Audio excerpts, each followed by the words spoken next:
কেমন করে কিনবো? আমার তো পয়সা নেই। কেমন ছেলে তুমি? কিনবে না তো আমার বেলা বই দাও কেন?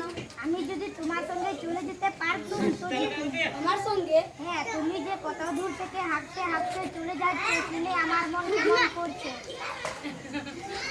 বাবা তুমি এখানে বসে কি করছো? বিরাট আমাকে বেরোতে বারণ করেছে, তাই আমি সারাদিন এখানে বসে থাকি। আহা বাচ্চা তোমার কি হয়েছে? আমি জানি না, আমি তো কিচ্ছু করি, তাই আমি জানি না আমার কি হয়েছে।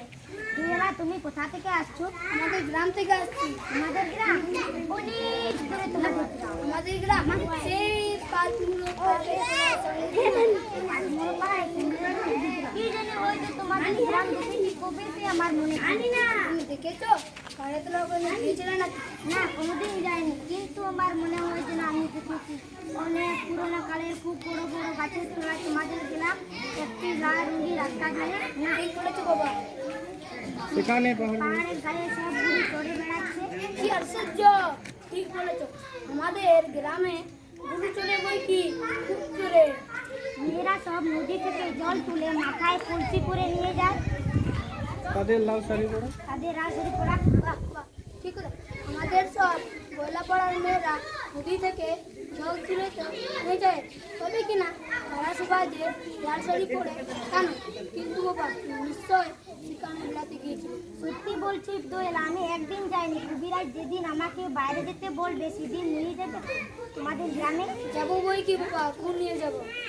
আমাকে তোমার আমাকে তোমার মতো এইরকম বাঘ দিতে শিখিয়ে দিও, এইরকম বাঘ কাঁধে নিয়ে এরকম খুব দূরে রাস্তা দিয়ে। মরে যায় তো এবারতে যাবে কেন? হয়তো পুঁথি পরে তুমি পুঁথিতে উঠবে। না না, আমি কখনো পণ্ডিত হবো না। আমি তোমাদের রাঙা রাস্তার ধারে তোমাদের বুড়ো ভূতের তোলায় গোয়ালপাড়া থেকে দই নিয়ে এসে দূরে দূরে গ্রামে গ্রামে বেঁচে বেড়াবো। কিরকম করে তুমি বলো? দই দই দই, ভালো দই, আমাকে সুরটা শিখিয়ে দিও। হায় পোড়া কপাল, এ শুরু আবার কি শেখাবার সুর? না না, ও শুনতে খুব ভালো লাগে। আকাশে খুব শেষ থেকে যেমন পাখির ডাক শুনলে মন উদাস হয়ে যায়, তেমনি রাস্তার মোড় থেকে তো ওই গাছের সারির মধ্যে তোমার ডাক আসছিল। আমার মনে হচ্ছিল কি জানি কি মনে হচ্ছিল। বাবা, একবার দই তুমি খাও। আমার তো পয়সা নেই, আমার তো পয়সা নেই। না না না, পয়সার কথা বলো না। তুমি আমার দই একটু খেলে আমি কত খুশি হব। তোমার কি অনেক দেরি হয়ে গেল? কিচ্ছু দেরি হয়নি বাবা, তোমার কোনো রোগ যায় না। সেই দিক থেকে কত সুখ সে তোমাকে শিখিয়ে নিল।